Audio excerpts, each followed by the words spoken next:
Guillermo Island po kung tawagin dito sa inyo pong kaliwa.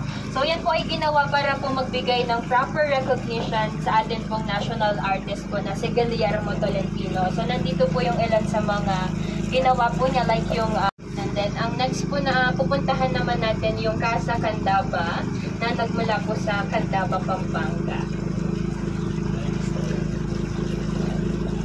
Ito naman yung mga newly added na houses po.